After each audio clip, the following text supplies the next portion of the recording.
कहते हैं अतड़ी का गोश्त गोश्त नहीं होता है और खुशामदी दोस्त दोस्त नहीं होता है। चाइना ने चुरा लिया है रूस का हाइपरसोनिक। चाइना ने ये काम कब कर दिया, जानेंगे क्या है मामला। तो वहीं दूसरी तरफ रूस ने इस पर क्या एक्शन लिया है। और इन सब के बीच में सबसे बड़ी खबर, भारत अब चीन से सब कुछ छीन लेगा, इस तरफ भारत बढ़ चुका है। भारत का बड़ा प्लान आया सामने, डबल डिजिट से सिंगल डिजिट कर दिया, 9%। जानेंगे भारत ये सब कुछ क्यों कर रहा है। जियोपॉलिटिक्स में धमाल मचा हुआ है, आइए जानते हैं इन खबरों को विस्तार से। यूरोपीय देश और चाइना ये दोनों एक अलग पद्धति के तरह आए मार्केट में। सबसे पहले तो यूरोपीय देश व्यापार के जनक है। ये पैदाइशी व्यापारी है, एकदम के एक नंबर वाले। इन्होंने शुरुआत से ही, प्राचीन समय से ही व्यापार को इस तरीके से हैंडल किया कि ये शक्तिशाली बनते चले गए। आर्थिक तौर पर जब आप शक्तिशाली होते हैं तो फिर बाकी चीजें खुद ब खुद आपकी शक्ति में जुड़ने लगती है, और यही चीज यूरोपीय देशों ने किया। यूरोपीय देशों के बाद चाइना का उदय हुआ और चाइना ने भी इस फॉर्मूले को पकड़ लिया। चाइना ने भी आर्थिक तौर पर सुपर पावर बनने के लिए पहले पहल शुरू की और इसके लिए उसने कई चीजें की। इस वक्त चाइना में आप देखेंगे बड़े बड़े पोर्ट हैं जो बड़ी बड़ी जहाजों को रख सकते हैं। सड़कों का जाल बिछा हुआ है। हालांकि आधा चाइना खाली है और बाकी का चाइना किधर बसा हुआ है। आप देखेंगे बाकी का चाइना 94% चाइना खाली है, 6% चाइना भरा हुआ है। और ये जो 6% है ये समंदर का इलाका है। समंदर के इलाके में यहाँ पास में ही औद्योगिक नगर क्यों बनाए? क्योंकि यहाँ से आना जाना आसान था, यहाँ से ढुलाई आसान थी, यहाँ से व्यापार करना आसान था, बहुत लंबी दूरी तय नहीं करनी पड़ती थी। ऊपर से चाइना ने कुछ और भी नियम अपनाए। चाइना ने उइगर मुसलमानों के साथ जातियां करनी शुरू कर दी, उनसे सामानों को बनवाना शुरू कर दिया। लेबर कॉस्ट बहुत कम हो गया और लेबर कॉस्ट कम हुआ तो सामान की कीमत जब दुनिया के दूसरे बाजार में पहुंची तो कम हुई और कम हुई तो बिकने लगा। चाइना के माल सस्ते होते हैं, हालांकि कमजोर भी होते हैं, पर सस्ते माल को देखकर दुनिया आकर्षित हुई। चाइना का व्यापार बहुत बहुत तेजी से बढ़ने लगा।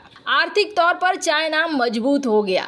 अब ये सारी चीजें दुनिया के बाकी देश भी देख रहे थे, लेकिन भारत ने अब इस पर अमल करना शुरू कर दिया है। एक तो हम देख रहे हैं कि भारत बहुत तेजी से इकोनॉमी के मामले में आगे बढ़ रहा है। दूसरी बड़ी चीज हम देख रहे हैं कि भारत में आर्थिक तौर पर रिफॉर्म हो रहा है और ये रिफॉर्म बेहद खास है। अब इसी क्रम में भारत ने एक और रिफॉर्म को जोड़ दिया है और इस रिफॉर्म को जोड़ने का मतलब है कि भारत बहुत तगड़ी वाली चोट दे रहा है चाइना को, क्योंकि भारत ने ये तय कर लिया है कि हम अब अपना लॉजिस्टिक कॉस्ट 9% तक घटाएंगे। अभी कितना है? 14, 15, 16%। अब ये होता क्या है?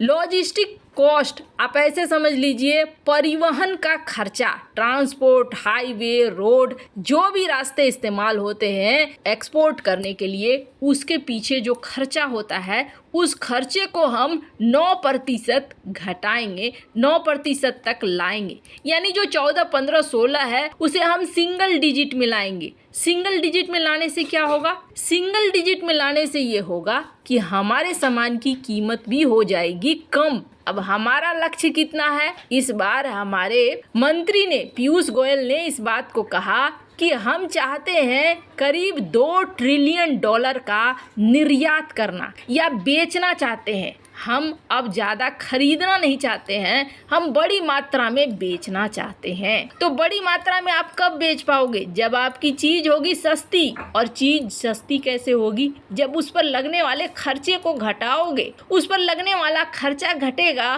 तो फिर हमारा एक्सपोर्ट भी बढ़ेगा। हमारा एक्सपोर्ट 6% बढ़ा है तो इंपोर्ट भी बढ़ा है। इंपोर्ट 16.5% बढ़ा है। हम जब तक एक्सपोर्ट को बहुत ज़्यादा नहीं करेंगे तब तक हमें फ़ायदा नहीं होने वाला है। ये बात भारत सरकार भी समझ गई है और भारत सरकार ने अब प्लान किया है कि हम एक्सपोर्ट का खर्चा कम करेंगे और एक्सपोर्ट की चीज़ों को जो मदद करे ट्रांसपोर्ट को हम बढ़ाएंगे। और इसके लिए क्या किया जाएगा, जो पहाड़ी इलाका है वहाँ 260 रोपवे बनाए जाएंगे। ये रोपवे क्या होता है, स्क्रीन पर जो आप देख रहे हैं ये होता है माल ढुलाई के लिए। उसके अलावे फनिकुलर रेलवे प्रोजेक्ट बनाए जाएंगे। अब ये फनिकुलर रेलवे क्या होता है, ये तस्वीर इसे कहते हैं फनिकुलर रेलवे। और इन सब में करीब 1.3 लाख करोड़ रुपए खर्च किए जाएंगे। 500 बस डिपो भी बनाए जाएंगे। यानी भारत इस बार पूरी प्लानिंग में है आर्थिक महाशक्ति बनने के लिए। खैर, जहाँ एक तरफ भारत इस दिशा में बढ़ रहा है तो वहीं दूसरी तरफ जिस चीन के साथ पुतिन दोस्ती खेल रहे हैं उसने बटुआ मार लिया है पुतिन का। रूस ने एक हाल ही में जानकारी दी है, जिस जानकारी ने समझिए तो रूस के जमीन खींच लिए हैं। वैसे आपको बता दें, रूस यकीन नहीं करता है चाइना पर। यही वजह है कि रूस ने 163 सालों तक रूस ने एक्सेस नहीं दिया।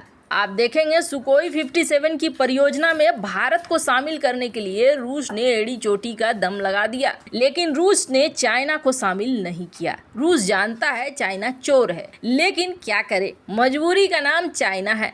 अचानक से रूस जो सबसे ज्यादा शक्तिशाली महसूस करता था, और ये शक्तिशाली क्यों महसूस करता था, क्योंकि रूस के पास थी हाइपरसोनिक मिसाइलें। मॉडर्न हथियार में अगर दुनिया में सबसे आगे किसी को माना जाता है तो वो है रूस। किंजल हाइपरसोनिक मिसाइल 10 गुना तेज उड़ान भरती है ध्वनि से। रूस की इस मिसाइल को कहा गया कि दुनिया की कोई एयर डिफेंस सिस्टम नहीं गिरा सकती है, लेकिन यूक्रेन ने इसे मारकर गिरा दिया। चीज तो झोल जरूर है। जैसे ही ये खबर आई कि किंजल मिसाइल को मारकर गिरा दिया गया, रूस ने सोचना शुरू किया कि आखिर हो क्या रहा है। तब जाकर निकल कर आया 2 साइंटिस्ट, रूस के टॉप साइंस इंस्टीट्यूट के डायरेक्टर, और इन्हें पकड़ा गया।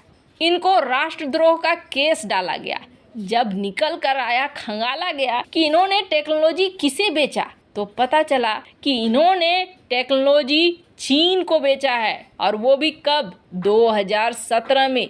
56 साल के अलेक्जेंडर सिप्लुक खुद को बेगुनाह बता रहा है। उसने कहा कि हमने कोई क्लासिफाइड इंफॉर्मेशन चीन को नहीं दी है, लेकिन कहा जा रहा है कि ये बात सही है। चीनी विदेश मंत्रालय को मिला है। चीनी विदेश मंत्रालय ने ये कहा कि नहीं, ये झूठे मनगढ़ंत आरोप हैं। रूस चीन के संबंध को कमजोर करने के लिए पश्चिमी देश ये झूठ मूठ का प्रोपेगेंडा कर रहे हैं।